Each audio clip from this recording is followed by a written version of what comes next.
All right, good afternoon. We'll call to order the September 12th, 2017 workshop for the Powhatan County School Board. Ms. Wilson, I'd ask if you would let the minutes reflect that all members are present this evening. That brings us to the agenda. Is there any additions necessary for the agenda? Do any members have any changes or additions or that they would like to make to the agenda as presented, the draft? All right, seeing none, is there a motion to accept the agenda? So moved. Is there, all in favor? Aye. Aye. It's 5-0, no opposed. Dr. Jones, that takes us to the first presentation of the evening, the six-year plan update. Yes, sir. Thank you. I asked Dr. Almohandro to come up. This is a yearly presentation we do on our six-year plan to give an update on where we are and the progress that we've made in the previous year. So this is actually year 6 of our six-year plan. So Dr. Almohandro will be talking about next steps as well as giving this update. Sure. So good evening, and in your documents as well as this presentation, you also have the 50-plus page copy of the six-year plan and all the updates that have been made individually. This is, again, is just an overview of that. We did update it most recently this year, in the last few months, and we will be beginning the six-year plan for the next six-year cycle October 5th with a strategic plan meeting, and we will need 2 board members to serve on that committee. So if anyone is interested, you can work with Dr. Jones for that. We also have established, as you know, in our existing six-year plan 4 goals, and each of those goals have objectives and then corresponding strategies that we work to meet within those goals and strategies. If you look at goal 1, all students will achieve academic potential. We have several objectives within that. The way that I've put together the presentation for you this evening is really to just take a look at the overall strategies that we had. Where are we? How many have we accomplished? How many are we still working on or are ongoing? And then how many have been eliminated during this 6-year process? And then I will give you a few of the highlights from each of those as well. So in this component, 1.1, it's about the instructional program meeting the needs of our students to make sure they're college and career ready. This year, or this past year, we worked with our instructional team as well as our teachers to create a DL 421 instructional framework that we're rolling out this year with our students and our staff to make sure we have that rigorous and appropriate curriculum as noted in this goal. Also, we added, as you know, honors elective options. We had several elective areas where students and teachers felt they should earn honors credit, and so we have offered those in both electives, and we've also added additional CTE offerings where necessary to make sure that we're meeting the needs of our students. And then we continue to use third grade reading scores as a benchmark to where we are for making sure that students are ready and on grade level reading at third grade and then as they transition from the 5th grade. The second component of this goal is to make sure that we are meeting federal annual measurable objectives. We are doing that. We are fully accredited in all of our schools. We have 7 of these strategies that have been fully completed for ongoing. This year we also are implementing PBIS as part of the Virginia Tiered System of Supports in grades 6 through 8. We had started that process but have done a great restart of that this school year. And we continue to revise our assessment map to make sure that we are reflecting current instructional needs and not over-assessing students, making sure that the assessments are relevant that are required at the division level. The third component of this goal addresses problem-based learning and active and hands-on this year, which led to our full implementation of one-to-one Chromebooks at the high school level. That also allowed us to make sure that, or to move down the cows to the elementary level, so we now have 10 computer carts on wheels at the elementary schools. And we also offered an online teaching and learning course this past fall to 30-plus teachers so that they could have a better understanding of how to use these tools in the classroom. The 5th component of this goal is around using the organization and budget to make sure that we have academic excellence for all students.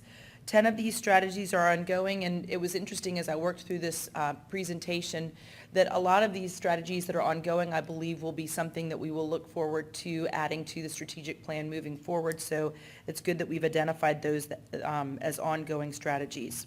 But some of the highlights from this component are the additions and the updates that we made to our school website to make sure that we are compliant. We also were able to streamline some staff at central office and at the middle school to make sure that we placed more personnel at the school level. And we also worked within our budget and state funding to make sure that we were able to purchase Chromebooks in a budget-neutral process. The second goal in the 6-year plan is about making sure that we have high-quality professionals in our buildings. This year, Human Resources had an extremely successful Perfect Presence attendance initiative, and that made sure that we had more of our teachers in our classrooms on a daily basis. We also had our first annual Powhatan Strong Hiring Fair, where we did end up having several of our new teachers that were identified through that hiring fair. We have created monthly institutes for our new teachers. We also used our full instructional team this year to do classroom visits and feedback sessions with each of our classroom teachers to discuss DL 421. And then we have made sure that we are identifying minority staffing and focusing on minority staffing so that it matches our student population. And you can see that 9% of our teaching staff and 12.5% of all of our staff are minorities, and that matches our 12.5% of our student population. The third goal is around having a safe, clean, and positive school environment for our students. Again, 32 of those strategies are ongoing. We never want to say we've fully completed something. We want to make sure that we're continuing to strive for those safe, clean, and positive environments. But we did install a more robust component to our IdentiKid program. That's the sign-in system that we have in each of the schools, and this allows for direct reporting from some of the state organizations as people sign into our buildings. We also installed some new entrance video cameras. We certainly are nearing the end of our bus garage and maintenance facility, and we've implemented a new breakfast program at each of our schools. Goal 4 is around communication with our division schools and our stakeholders. Again, 8 of those are ongoing, 11 are completed or fully implemented. Some of the highlights, again, is our website improvement that we made to make sure that we're in compliance. And we continue to have a strong partnership with local media that we publicize school activities and events, and we're very thankful for that. And those were the highlights from the 6-year plan. And are there any questions or comments? Any questions from the board? If I may. Mr. Cole, yes, sir. We've done a lot of good things, and I commend the staff for getting those things done. I've tried to look back at the 6-year plan to see where we had eliminated things, and that's fairly evident. What's not as evident to me is where these accomplishments roll into the 6-year plan. And it's not so much for me as I think it would be helpful when we go into the 6-year planning process again next year, that, you know, the updates that are really not directly included in that old 6-year plan, if they're somewhere noted in the current 6-year plan, so that, you know, we can see, whoever gets that document for the future plan can see what's, you know, where we've made those steps and that progress. You know, I'm not saying there's a lack of progress. I think it would be more evident to public and to the new committee to see where that progress has been over those years. I don't want to add work to anybody, but if it's something we can do fairly easily, you know, I think it would be worthwhile to do that. I think that's a good suggestion. One of the things we've discussed previously, and one of our the outcomes we want to see of the new strategic plan is that the goals are measurable and that we can easily identify success on those goals. And that's something that the previous strategic plan was a good plan, had a lot of good goals and action plans, but they weren't as measurable and identifiable when you actually reach them. So that will be one of the things that we'll be working with the committee on. And I think that will make it much easier to identify when you met a goal, because there will be a target there, and when you, what strategies you've used to do that, you can easily identify them. Performance measures. Right. Mr. Right, Golden. and obviously there'll be things that don't readily fit into any goal because Sure. we've identified a need in the interim that we needed to do, and I don't know how you document that in your six-year plan, whether you say at the bottom of it, hey, we added some things in under this objective because we saw the need. The six-year plan is a plan. It's not designed to limit us, but it is designed to guide us, and like I say, I just want to make sure that we can follow as a school board and we can follow as a public, okay, here are the places where we really made progress in the last 6 years of the six-year plan. Good points. And also, where do we still have progress to make? Right. Yeah. Yep. Other questions or comments from the board? I'm curious Engel? to know, on slide 11, where it's questions and comments, where is that picture taken on the left side? That was from our, sorry for getting so close to the microphone, that was from the ROTC trip in Atlanta. Oh, okay. I was just going to say that's a neat wall in one of our schools, maybe. Yes. Cool. I wish. All right, other questions? Dr. Jones? Yeah, Mr. Chairman, we are going to be beginning the process, and just so the board's aware of what our thinking is on this process, and if there's any other feedback or suggestions, we'll certainly be happy to incorporate them. But we have been soliciting from the community individuals that are interested in serving on the strategic plan committee. Our goal is to have a group that represents all magisterial districts and has a combination of some school staff, but also community members, parents, people representing other outside agencies that may be connected to the schools. What that committee is, what we're calling it, is a steering committee, that they're really in charge of kind of setting the direction for a recommendation to the school board of what the new six-year plan will look like, updating the mission, the vision, the beliefs that we have, and then identifying the goals. That will take place during the fall. We will then take those goals as a staff primarily and talk about how we're going to meet those goals, and underneath it have action plans or objectives, whatever term we have, that we will then bring back to the steering committee for approval from that group in the spring before we bring it back to the board. So that's kind of the process that we're thinking about using. It's one that I've used before in building a strategic plan for a school district. It seemed to work well, provides lots of feedback. We'll also have feedback from the community at large throughout the process so that we can hear not just from those that are on the steering committee, but from others. It certainly would be helpful, and if board members wanted to be a part of that steering committee, that's how I've done it in the past. So we've scheduled the first meeting on October 5th at the high school at 6:30. And if there are board members that are interested, I'll allow, Mr. Chairman, you to determine how to identify those, and if you could let us know if there are, then we can certainly add them to the list. Does the board actually have to take action to designate these members to serve? I don't believe there's action that needs to be taken. It can just be a simple Right. consensus among the board of who's going to represent. It doesn't have to be done tonight. Are there any board members that know that they would like to serve on this group? I would. Ms. Seymour? Anyone else? How often does the committee meet? I'm envisioning that we would meet 2 or 3 times in the fall, maybe once a month in the fall, and then once again, once we have the final plan or a draft of the plan that we can present to them sometime late winter, early spring. So 3, 4 meetings tops is what I'm envisioning. Maybe, Mr. Walters. All right. Depends on whether, I've got somebody in mind I that I'd like to understand. recommend for the committee, and Is that something we should also do, like from people, maybe, I mean, I see some people from my district that were in the last, do you want different people this time? We're happy to have different voices at the table, but certainly doesn't preclude somebody, if they've been through the process before, they bring that expertise, that is fine. The application is on the front page of our website. I've sent out a school messenger. The principals have been including it in their school messenger. But if the board members would like to solicit or ask people to be a part of that, that would be fine. And if you have suggestions, let me know. I have had 1 or 2 people ask me about it, and I have pointed them to our website to Perfect. complete the application online.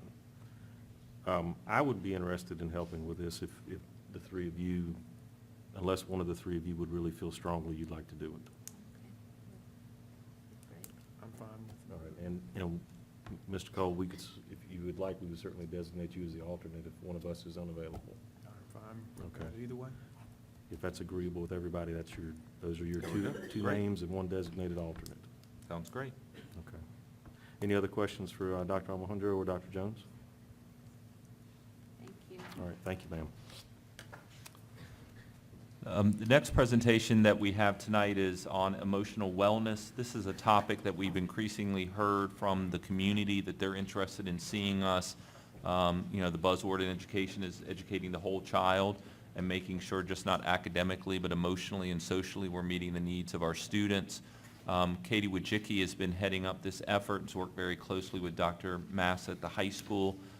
We had that program back in the spring that we brought to the community, and this is kind of a follow-up of where we're going, not just at the high school, but in all of our schools to try and make sure that we're promoting emotional wellness among our students. Ms. Wojcicki? Good evening. Thanks for having us tonight to talk about this. Dr. Mass and I have been working with the staff at both the high school and the middle school to try and get this plan in place, and it's sort of evolved over time. So we wanted to give you an idea of what we've done so far and what our plans for the future are.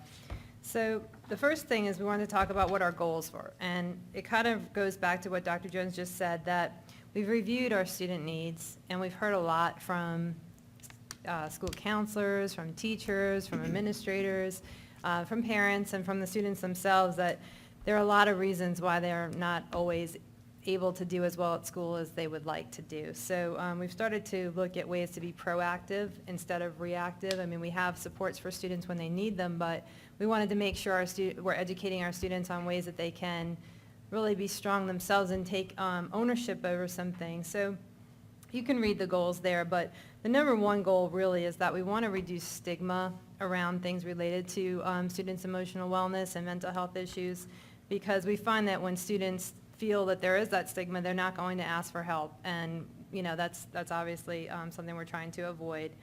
All of this does align with efforts that we have in place, so it sort of all fits together. We've been working on student attendance. Well, if students don't have strong emotional wellness, they don't come to school. So all of these things make sense when you sort of look at the big picture. So moving on, you got it, thank you. Okay, so as you know, we've been involved in the VTSS framework, and really we look at the whole student for student success. And I just wanted to give you this vision of what the framework looks like. If you look at it from a different view, if you look at it from the side view, that green represents all of our students. It represents what every student gets every day, and that's the part that we're focusing on with this emotional wellness plan, is trying to get more supports for all students so that they can be successful. And we provide instruction around those things, and it's just what teachers teach in their courses. It's the standards of learning, it's the PBIS core expectations. So we are layering onto that some emotional strategies and things that students can use to be successful.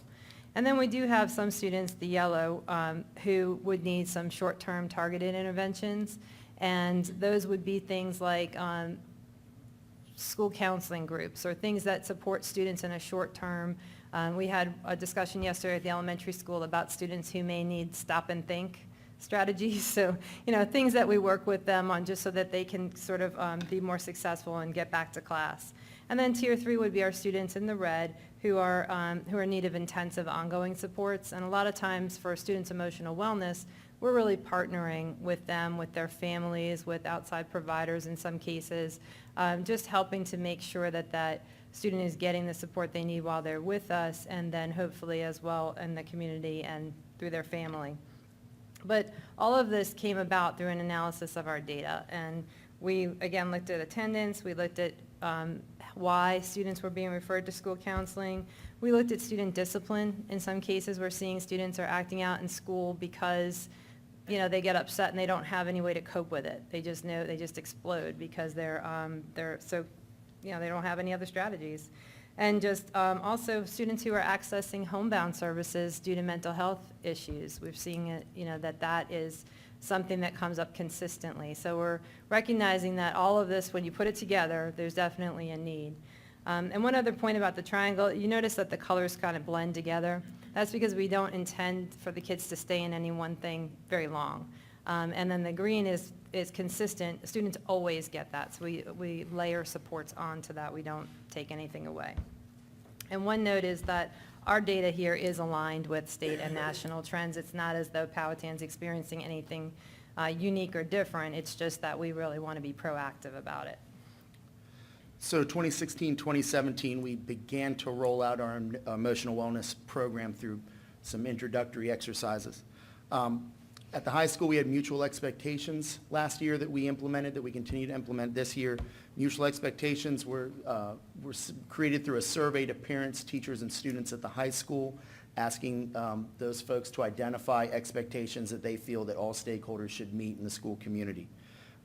The majority of folks identified being kind, being respectful, being prepared, and always trying your hardest as those mutual expectations. We have signage in the building, and we continue to use that language when speaking with students on a multitude of issues. Last spring, we also held our panel on emotional wellness at the high school. Towards the end of the school year, that was a joint venture between Powhatan County Public Schools and the Cameron K. Gallagher Foundation, which is a nonprofit organization that deals with emotional wellness. We had a panel with featured speakers provided both by their organization and people, professionals from our community as well. And we had a very good turnout. We heard lots of positive feedback from the community on that opening salvo. We also, last year, the Pocahontas Middle School has been working on PBIS for several years now, and so that last year they had continued their implementation, and we're going to talk a little bit more about that in a minute, so I'll give you more information about that. I'll leave time to act. Okay, so, thank you. This year, thinking about what we're doing this year, that's layering on again to what we had last year, we're introducing a curriculum that we're referring to as a Time to Act. It's an awareness and prevention curriculum. The middle school, we're going to introduce it in 7th grade, and at the high school, for this year, we're going to do both 9th and 10th graders, and then in the future, we'll just do 9th graders. But we felt like it was an important thing. It's a evidence-based program that really just gets students aware about signs of depression, signs that students may be in need of some professional assistance, and when to help your friends, when to refer your friends, and when to go ahead and tell an adult that your friends might need some additional assistance. So it's a pretty targeted program, and we're going to do it during the school day, so every student in those grade levels will have access to it. And then we're also going to offer it for any 11th and 12th graders who may be interested in that through an Indian Time program, just because we don't want to exclude anybody. We feel like it's very important for them to have that information. Powhatan High School will be doing several things this year in order to implement our emotional wellness program. The first of which is going back to the tiers, a Tier 1 support, which would be working with the Cameron K. Gallagher Foundation, having a speaker come to the school. They'll have they'll speak to the entire class, or entire school, and really that's going to focus on awareness of mental health issues, fighting the stigma related to mental health issues, as well as identifying resources in the community.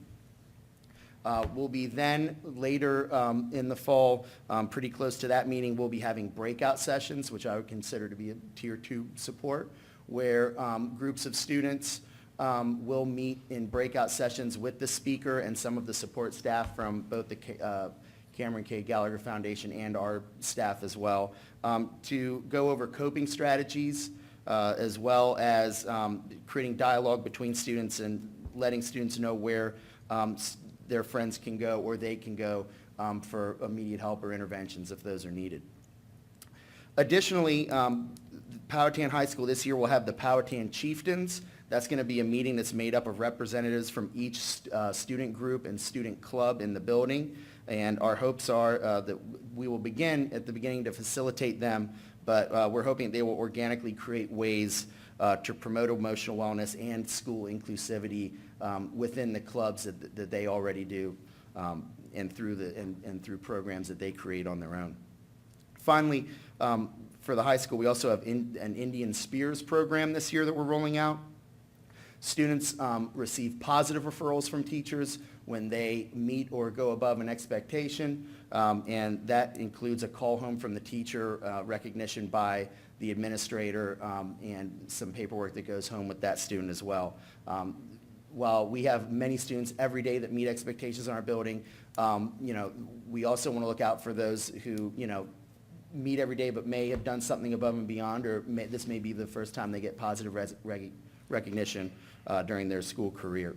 We've also done the same thing for teachers to make sure that their colleagues, they can give a positive Indian spirit for their colleagues as well, which hangs in the mailroom, in which we'll be going over in staff meetings. And then also, we've been looking at how can we support our teachers? Because as we're looking to support our students and their parents and the community members, we want to make sure that we're not leaving the teachers behind. One thing we left out from last year was we did have a speaker come in, Dr. Brown, who talked about students and their second backpacks, which some of you guys may have been able to hear him speak. And so thinking about those second backpacks, sometimes it's important to remember that our teachers have them too. So we want to make sure that we're providing the staff the supports as well. One thing we've already done this summer, we were able to offer a training for teachers in how to set up your classroom to focus on a growth mindset. We offered this for teachers in grades 3 through 8, and really that's about laying that foundation of, accepting where the student is, giving them some skills, some strategies to help them improve in their behavior and their being able to meet expectations, and really just set their classroom up in that way. So as they came into the school year, they were already thinking in terms of building this positive climate for their students. And then also for themselves, we would like to put in place some mindfulness tips for staff. And what that will look like is we'll have somebody, more than likely from the Cameron K. Gallagher Foundation, because they've offered to do it at no cost, during those winter doldrums, just to have something quick at staff meetings where this person would facilitate just, like breathing exercises, just the stop and think kind of things that, when you're tense, it conveys to the student. So what are some things you can do? But the flip side is also true. So if you take the time to stop and breathe and count, or whatever the strategies are, then sometimes the students will start to do that as well in their interactions. So that's something we have planned later on in the school year to just continue to support our staff. So for PBIS, which you guys are very familiar with, I just wanted to give you a little bit of an update because all of this relates together. And this would really be our tier 1 for the students that the elementary schools have gone, they're actually going into their 4th year of implementation for PBIS. So they've already got their procedures down on how they teach the expectations and how do they analyze their data. This year they've layered on another support for students.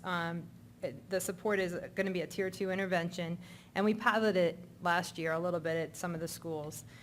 Check in and check out is one example of that, and that's where a student is matched with a facilitator, an adult, who checks in with them every morning, and they have specific things they're going to talk to that student about, like, remember, you need to raise your hand, or whatever it is that they're working on. And throughout the day, their teachers give them feedback on those specific things that the student is working on. At the end of the day, they go back to that same adult facilitator and they check out with them. And they talk about how'd your day go? Your teacher gave you good feedback in these classes, what happened in this one, or way to go. Just giving them that concrete feedback related to their own specific things that they're working on. And the students we piloted it with last year, there were 6 students at Powhatan Elementary School, and the teachers were practically jumping out of their chairs with excitement on what a change it was with just that simple recognition, everyday, consistent approach to working with the students. And then the Mind Up curriculum is another thing that we have available. School psychologists can use to really help students focus on their social and emotional skills. So again, the elementary schools, they're ready to work on some tier 2, tier 3 type interventions where they're looking specifically at what individual students need or groups of students need. The middle school, as we mentioned earlier, they're in their 3rd year of PBIS implementation. And one of the major factors of PBIS is that the staff and students all come together and they determine what their school culture should be. So they look at their core expectations, they define them, they come up with how it's going to look and feel in their school.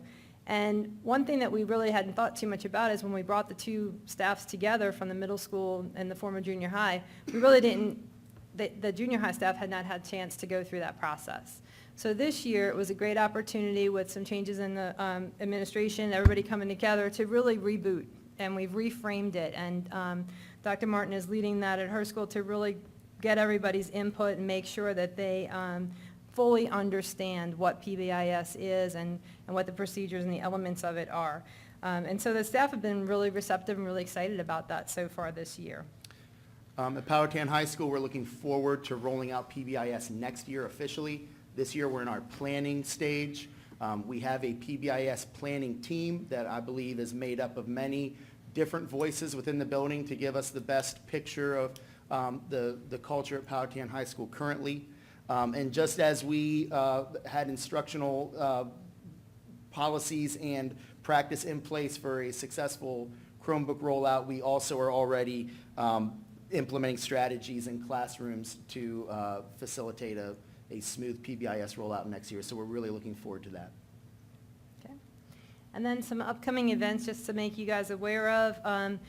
The PHS Parent Information Night will be October 16th, oh, I'm sorry, I'm looking at the wrong date, November 6th, we had to change the date. And that is going to be where the parents can hear about what the speaker, the school-wide assembly will be about, and also about the Time to Act curriculum, so that if they choose to opt their students out, they can. And then we'll have the assembly and the breakout sessions, and those dates are tentative right now, but we're pretty sure about them.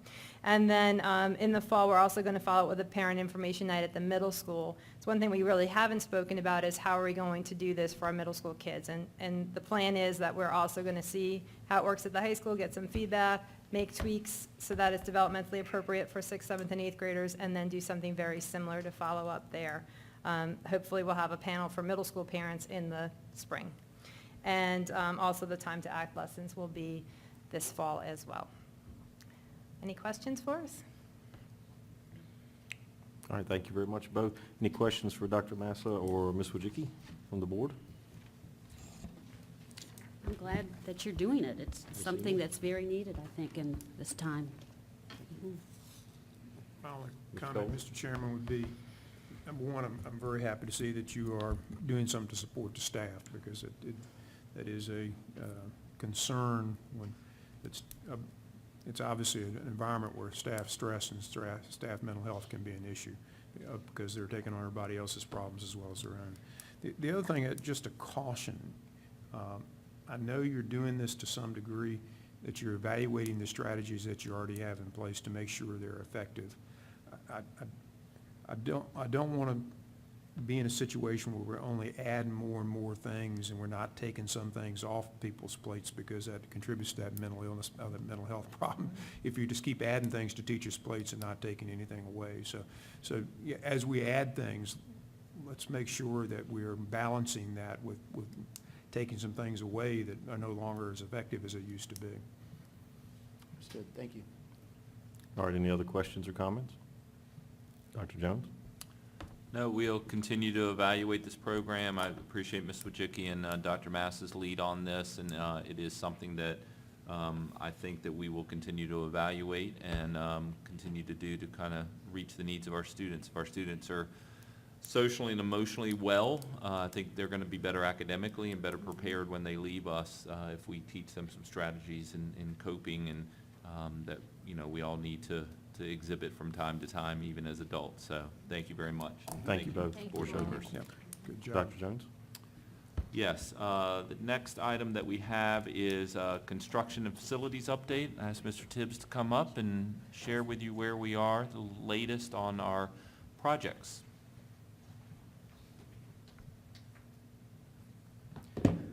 Good evening, everyone. What I've done this month is what we're probably going to do for the remainder of the time is divide the two items and do a facilities update and then do a construction update. So as you can tell by the boilerplate, it's a pretty long list of what we've got going on, and we want to make sure that we capture everything. So from facilities, Pocahontas Elementary School, we've partnered with the PTO to purchase 2 new water fountains with bottle filling stations. Due to the cost of these, we're going to retrofit 1 station for this year to see how it is received.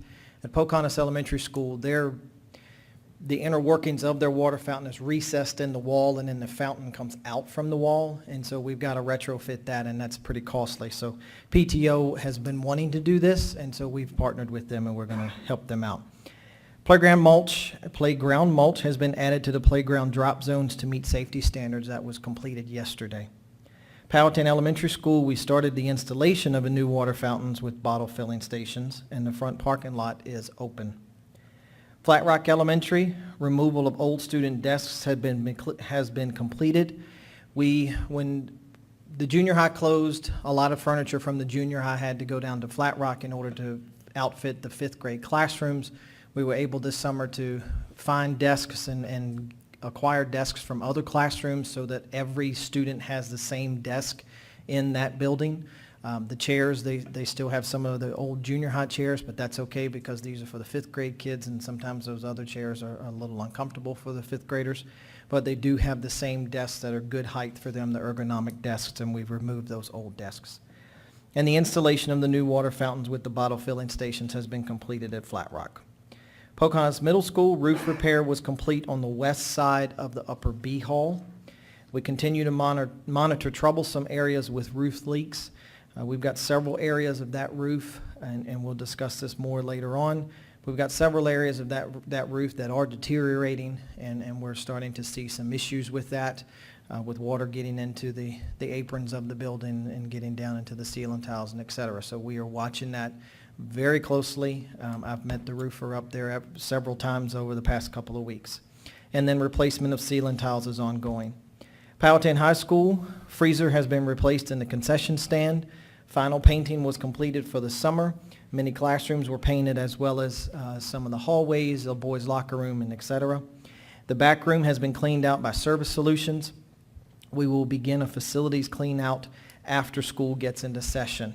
In regards to the back room, with the high school being as big as it is, that was predominantly the distribution spot for Service Solutions. And over the years, there has been an acquiring of buffing pads and different chemicals and different things of that nature that are no longer being used.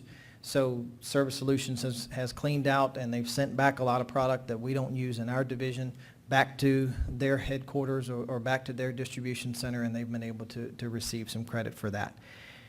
Division-wide, the facility staff was assigned to buildings throughout the weeks of August 21st and 28th to assist teachers as they returned to set up their classrooms. Service Solutions summer cleaning stayed on schedule. All facilities were available for staff to begin setting up on August the 21st. And then perimeter lighting in all the buildings, we replaced and repaired all pole lights, parking lot lights, and building security lighting prior to school opening. And now for the construction update. Powhatan Middle School, Area A, exterior cladding and finishes and lights are continuing. The interior work, mechanical, electrical, and plumbing rough-in attachments to the hard ceiling framing continues. Wire pulling for lights and power is complete, and wiring to terminal units is complete. Area B, the membrane roofing system is 95% complete. Air handler unit rooftop setting it continues and is 95% complete. Spray foam air barrier is complete. Brick veneer is complete. On the interior, overhead electrical rough-ins is complete. Hard ceiling framing 50% complete. Spray fireproofing is complete. Duct main lines and branch lines is complete. Freezer and cooler installation complete. Wire pulling for lights and power has started, with 50% of that complete. HVAC installation has started, and 90% of that is complete. That's in regards to the ductwork. HVAC pipe branch lines has started and is 80% complete, and plumbing testing and installation is complete. Area C, masonry shear walls and structural roof decking is complete. First floor closure and masonry is complete. Second floor closure masonry is 80% complete. On the interior masonry partitions continue. They've started on the second floor with 50% of that complete. They've continued on the first floor with about 90% complete. Roof drain piping is complete. Corridor duct mains have continued. Wire pulling for lights and power has started. Above slab plumbing and rough-in has started. Duct branch lines to terminal units complete. Sprinkler rough-ins has started. Overhead electrical rough-in has started. And HVAC pipe mains has started.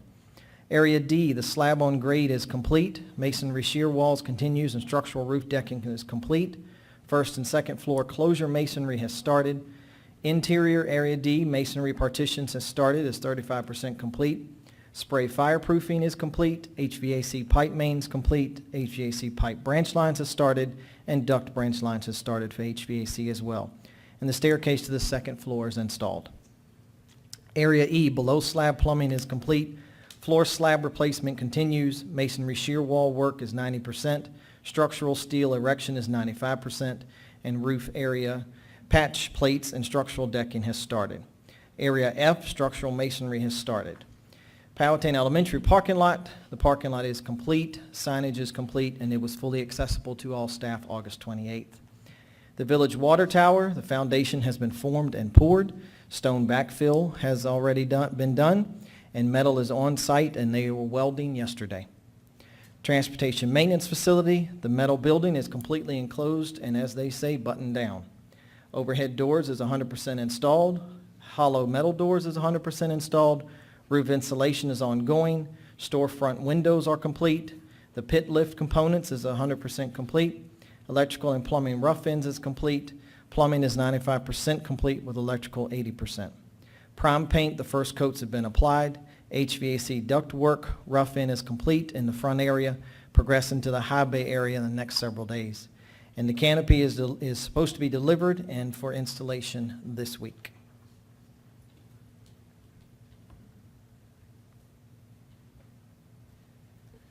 So a couple weeks ago, I was able to get Mr. Lamont, one of our technology teachers at Powhatan High School, to bring his drone up to the site. And so we flew over the site, spent about 30 minutes. We went over to several different corners of the site and flew over the site. So this is one of the drone pictures that he took that I decided to add to the front page of this. The link there is also the link to the website that I'm going to continue to update on a weekly basis. It'll be completely accessible. You're welcome to look at it. Every week I will go to all the sites and take pictures and update the pictures just so that you can kind of see progress during the interim times when we're not meeting. This is a transportation maintenance facility. On the left side are the storefront windows and the glass that I discussed in the update. On the right side is from the inside of the reception area looking out of the storefront glass. So right outside that picture on the right is where the canopy will go when that is erected here hopefully this week. This is a high bay area. The left side shows the roll-up doors, and you can see that the insulation is fully tacked on and completely enclosed on the left. On the right is the area that they are finishing up right now. In the bottom right of that right picture, that is the pit lift. When I refer to the pit lift, that's what I'm referring to. That's the lift that was made into the ground that is going to be able to lift up the fire trucks, et cetera, when they are servicing those. This is the water tower project, and this was actually yesterday. On the left side, yesterday morning, it was completely done with the backfill of the gravel and the stone, and the rebar was ready. And when I was there taking pictures, the foreman said, "We're pouring at 1 o'clock." And I said, "I can't be here at 1 o'clock, but I'm coming back." And so when I got back, they were smoothing it out and getting it all ready. Talked with him yesterday. You should start to see progress in terms of metal being erected, the steel being erected here this week. And I asked him yesterday, once that starts, how fast will it go up? And he said within 3 weeks we should see the dome at the top, which is exciting. This is the donut, as he calls it. So if you think of the water tower down near the high school, this is the part where they've got the base, and then the slender part, and then the donut. So this is actually the donut. And he said yesterday, to save time, they are welding a lot of these pieces and parts on the ground and then going to use a crane to put them up. And this crew that's here, they are here with us. They are staying here 7 days a week. They've got a camper there on site. They're staying on site. They're working 10-hour days. And from start to finish, they're working. He said they take a day off. If it's raining, that's going to be their day off. They take a day off to go to the grocery store, do laundry, and all that good jazz. But other than that, it's 10 hours a day, and they're plugging through it to try and get it done. This is the middle school. This is the A section. This is the back side of the kitchen area and the gym area. You can see the brick veneer there. On both of those pictures to the left, the picture on the left, you see the metal across the top. That is for the metal curtain that will go across the building. It'll start on that side and loop all the way around. And so you'll start to see that very soon. This is the B section. In the update, when I say the spray foam and the fireproofing, that's what you see there is all that. That is something new. That's not, we did not have to do that when we built the high school. And that is going to be on the outside of all of the walls prior to the brick veneers going up. This is the inside of the C section. These are the masonry walls that are going up.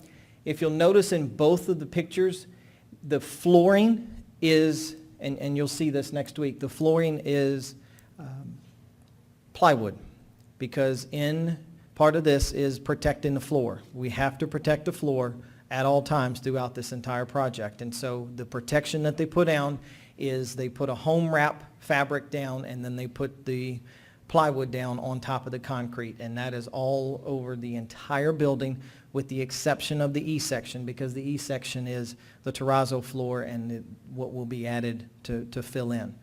But other than that, all of the other concrete that will be poured concrete and polished concrete has to be protected.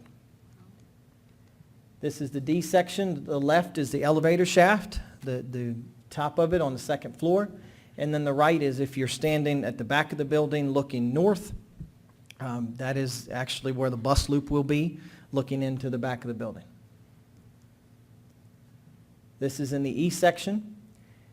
So what you see here is you see the old vocational wing that has been completely gutted, and a lot of the ceiling has been removed, the roof has been removed, and new steel and new roof decking.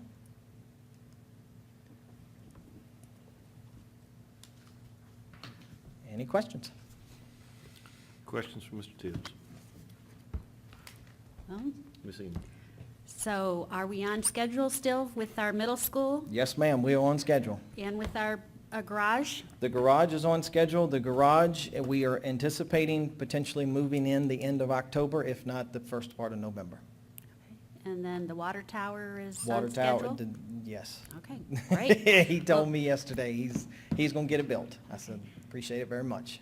Well, I like all these things that you're doing to put it up on the website, because I have people saying, there's no way it's going to happen. They said that from the beginning, and I just am so like, oh, I know it's going to happen, you know. Even my daughter has said a few times to children, my mom says it's going to happen, so. So I thank you. Thank you for getting that website started, so we can just say to people to keep looking on the website with all the pictures you've taken and before. Thank you. You're welcome. I was gonna, I'm All right, sorry. other questions? Go ahead. Ms. Sayers?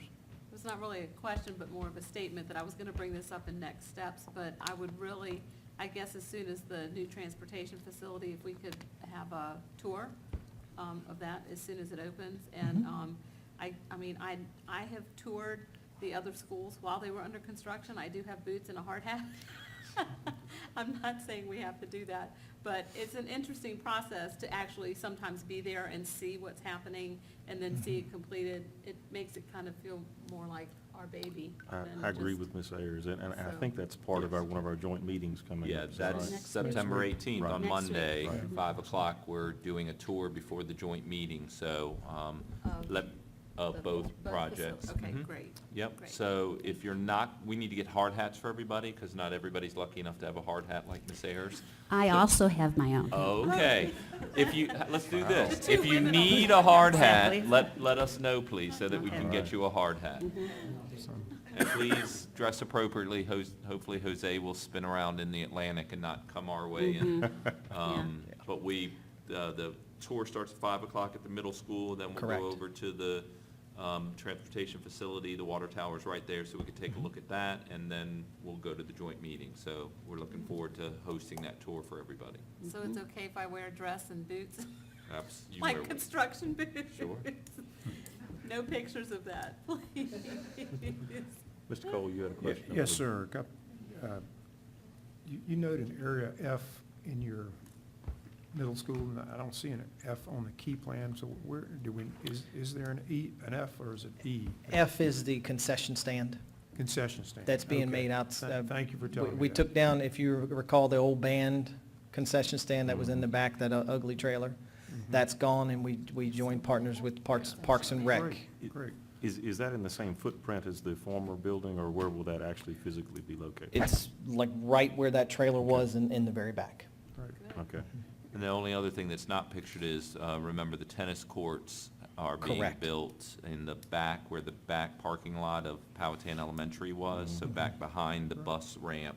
They've laid the gravel for that. We'll see that on Monday, but that's the only other thing that's not shown that's under construction. Right. And just, I'm happy to hear that Service Solutions is cleaning up their area. I'm concerned a little bit about the dumpster area behind the high school. It could be the same in other places, but in that area, that is a pretty public area back there because that's where our ticket booth is. Right. Uh, And that's going to be taken care of on Friday.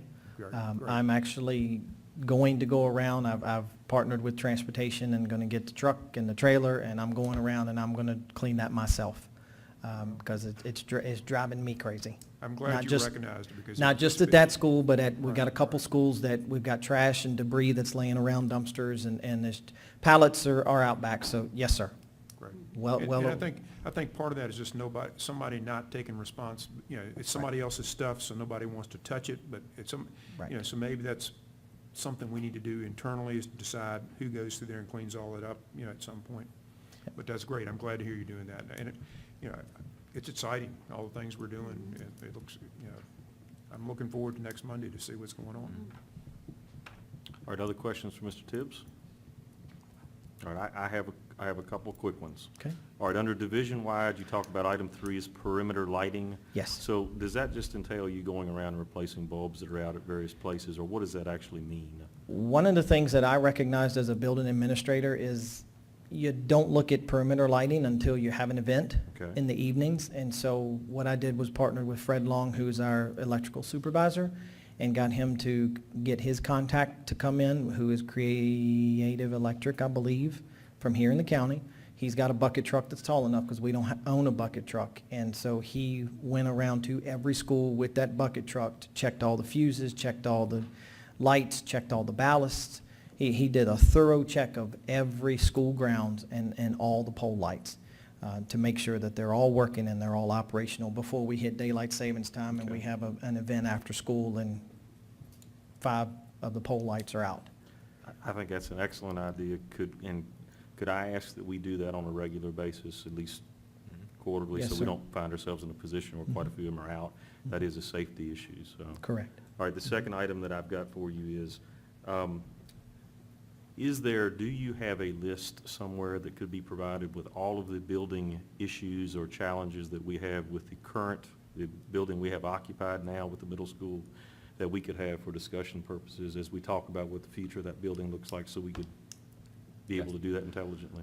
That, we'll be happy to do that, and that is something that's on the agenda for the joint meeting on Monday, and part of Mr. Tibbs has a update of kind of where we are with that middle school process, and that will be one of the things that we have is highlighting some of the areas, but we'll make sure we get you a Right. comprehensive list as well. Okay, so you'll be able to give us something that day, I'm hearing that these Yes. are what we Yes. know the existing challenges are. Right. Correct. Okay, all right. All right, the last thing I had is, so the parking lot in front of the Powhatan Elementary School looks very nice. It was a nice job done on that. But they've lost their parking in the back, and I know there's a little bit of a difference now with how they're moving traffic around.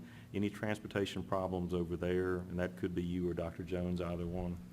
It was, Mr. Johns is going to, when we do our back-to-school update, is going to mention this Okay. this evening, but just, we did have some issues at the beginning of the year. Mainly, they were related on the patrons of Powhatan were used to parking on 13. And they don't need to park on 13 anymore because they can park in the new parking lot. So part of it was training the parents that this was available. The sheriff's deputies have done a nice job of kind of routing that out. We're putting some additional signage up that there's no parking there before and after school. So after the first 2 days, it was really smooth. There's some additional lines as people look to drop them off, but the drop-off is the same for Powhatan Elementary that's been in previous years, because we still have to use the front of the school for the bus loop. So I haven't heard any other additional issues. Ms. Deal says that things are going great. They love the parking in the front of the school, which helps off with drop-off and pickup of students in the afternoon.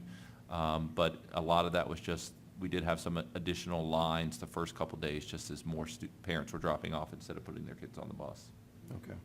All right, and the last thing is simply a comment, and it's, I think, for Dr. Jones, but there is a memorial sign of some kind that recognizes people that made donations to construct the football field that is behind the new middle school that we're building, and it's in a state of disrepair. Okay. I've had a couple parents mention that to me. It's missing lots of bricks. It was probably constructed with donated funds, I would imagine. I don't know that to be the case. Okay. But I've been asked, are we going to fix that, or what's the future of that going to be when everything's done? So could you explore that a little Yep. bit and see? Yep, I'm not familiar with it, but we'll take a look at it. If you're facing the football field, it is to the left, sort Oh. of towards what would be the home field side. Yep. It looks like it's, say, 30 or 40 years old, but it recognizes people that made donations to construct that field back. I noticed quite a that the while other day ago. when I was down there Okay. looking at helping Aerations Plus and pointing out exactly what they needed to do down there. And It- we'll look at it, we'll Yeah, talk about and it. if that is something that would more appropriately be addressed through donations or something of that kind, if you could let me know, and I'd be glad to try to share that Okay. information. Okay, we'll let you know. All right, thank you very much. Thank you, sir. You're welcome.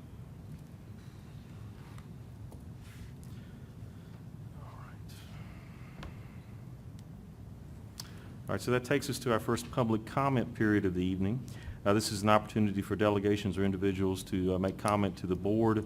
There is a time limit of 3 minutes per individual or 5 minutes per group with a 30-minute total time limit. Ask any speakers that would like to make comment to step forward to the podium. Please provide us with your name and your address, and we would be happy to hear from you. So public comment period is open.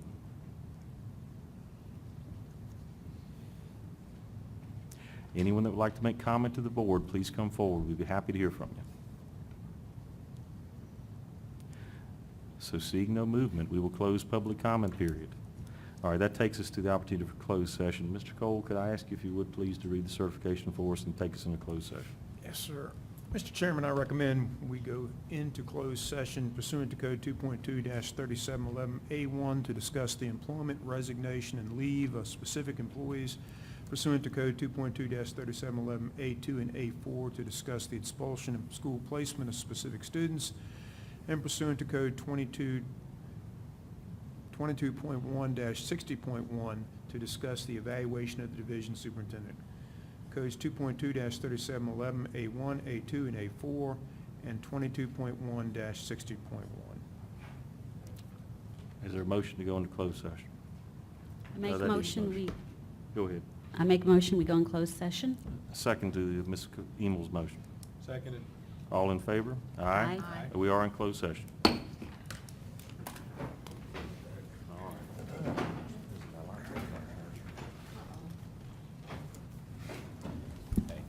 right. 22.1-60.1 to discuss the evaluation of the division superintendent. Codes 2.2-3711A1, A2, and A4, and 22.1-60.1. Is there a motion to go into closed session? I make that a is motion, motion. Go ahead. I make a motion, we go in closed session? Second to Ms. Emel's motion. Seconded. All in favor? Aye. We are in closed session.